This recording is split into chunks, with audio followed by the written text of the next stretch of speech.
Greetings, everyone, and welcome to this very special holiday edition of Ask Shane Anything. This is the last episode we're doing of this show before Christmas. So, I need to wish you a happy holidays, Merry Christmas, Happy Hanukkah, Happy Kwanzaa, whatever you celebrate.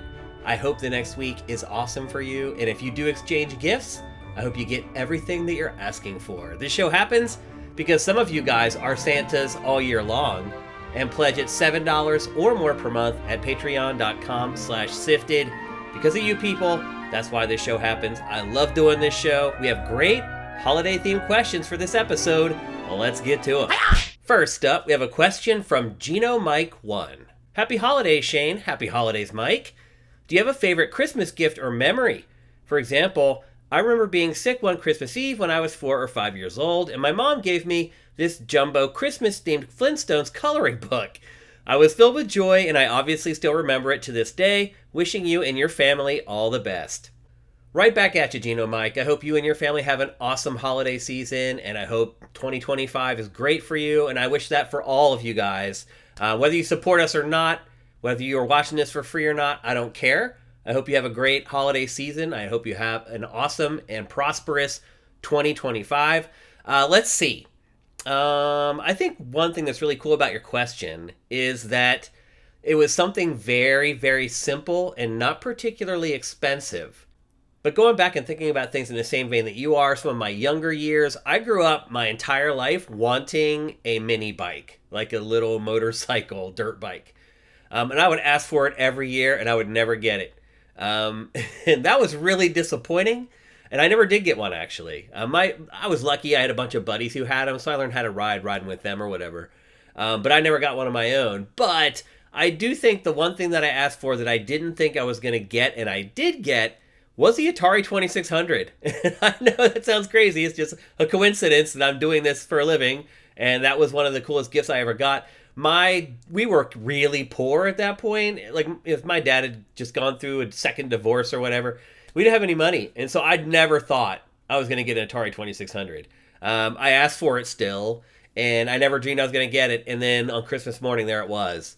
And I remember freaking out. Like, I don't know if I was like the N64 kid. I don't know if I went that far, but I was pretty excited. Even my sister was excited, actually. And then ultimately, she ended up hardly playing it at all. But I think she was just glad to get it because everybody else was getting it. So I think there's different ways to give gifts that have an impact. I think a lot of it is about expectations. I think another thing, too, was for the longest time, all my friends were allowed to open up one present on Christmas Eve. And for whatever reason, my parents would never allow it. We begged them every year. But we're like, Bobby and Jill and all these people do it. Why can't we do it? And then finally one year, they let us do it. And I remember my dad pulled a gag on me. They allowed us to open up one present, and he handed it to me, and it was like a bottle of like salad dressing or something. It was just like a gag gift. So I remember that as well. I have great memories from Christmas, and most of them are not about like what gift was given to me or how expensive it was. It was just like you said about being around friends and family and all that kind of stuff. So anyway, those are kind of the memories I have of gifts around the holidays. I've been very fortunate to have people give me great gifts. Like my wife gave me turntables for Christmas one year. That's one of the best gifts I ever got. Obviously, that completely changed the trajectory of my whole life. And obviously, for back then, that was a really expensive gift. That's when I knew she was serious. So anyway, those are some of the gifts that I remember. All right, next up, we have one question about video games in this week's episode, and it comes from Commander Fett. I'm curious about your thoughts on the reception of Naughty Dog's new game, Intergalactic. It's received criticism from certain corners of the internet. It seems challenging to fully appreciate the announcement of a new game when a vocal minority of players initially focus solely on its flaws, rather than exploring its potential or potentially fun aspects. It often feels like a small group of gamers hold sway over how we discuss games. Do you believe this phenomenon is real? Is it more prevalent among individuals who actively engage in online video game discussion? Well, Commander Fett, the first thing I'm going to say is I think your question is a reflection of where you're hanging out. If you're hanging out on Twitter, that's probably what's going on here. You're kind of hanging out in the cesspool of the internet. And so, as they say, you lay down with the dog, you end up with fleas. So I left Twitter, and I suggest you do the same. It is a life changer to leave Twitter, honestly. It will completely change your entire perspective on pretty much everything when you get away from the ghouls on Twitter. I went to Blue Sky. I'm checking out Threads right now. I'm kind of open. I'm always on Facebook. That's where all my old friends are, and we're all old now, and we're actually in the Facebook demographic. So I'll always be there. But I'm checking out like my new news app that I'm going to use going forward. And Blue Sky, it's not quite there yet. It still needs a lot more brands on there than there are right now. It is changing drastically. And there is definitely an exodus sort of going on right now at Blue Sky as far as people going there and leaving Twitter and going there. But look, if I can leave Twitter, and I have like 6,000 followers or whatever, you can leave Twitter too. And I'm not saying 6,000 followers is a lot. But, I'm starting all over wherever I go at 0. And so 0 is a lot less than 6,000. So if I can make that sacrifice or whatever, I think pretty much anyone can. I can understand if you're making your living on Twitter, maybe. But see, that's really the problem for me is I don't want to give that platform a penny.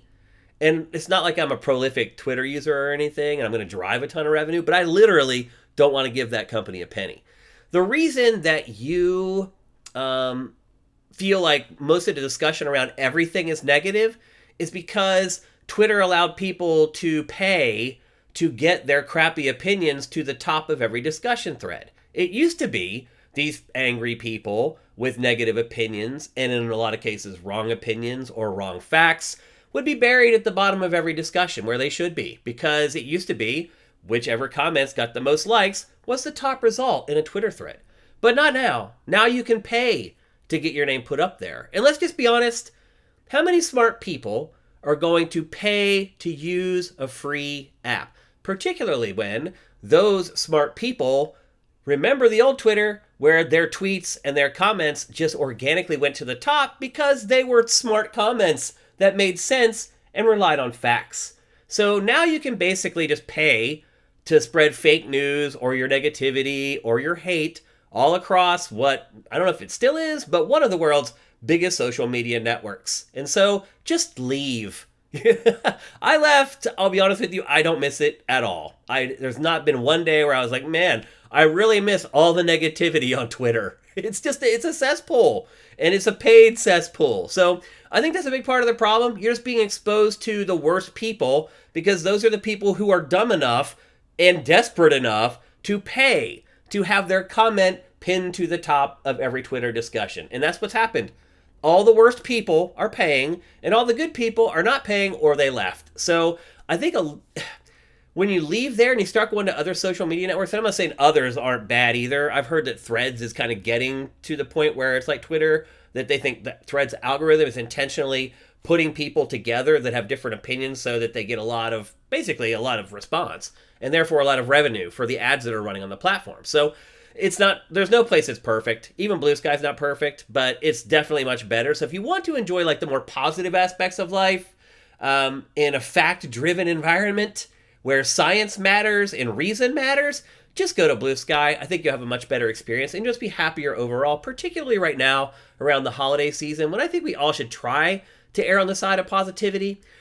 So look, not only that, a lot of the people who are hateful or bigoted, those also tend to be the people that are paying for the blue checks to get their names at the top. Not everybody. I'm not saying everyone that does that is that way, but a lot of them are. And so you're seeing a lot of the hateful comments. And speaking about this game in particular, Intergalactic, there's a minority female with a shaved head as the lead character. Do you really need to figure out why there's a lot of people on the internet that are bagging the game?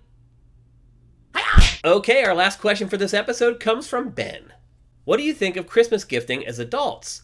Since the advent of the Amazon wishlist, my exchanges have been reduced to just choosing from a predetermined list and wrapping.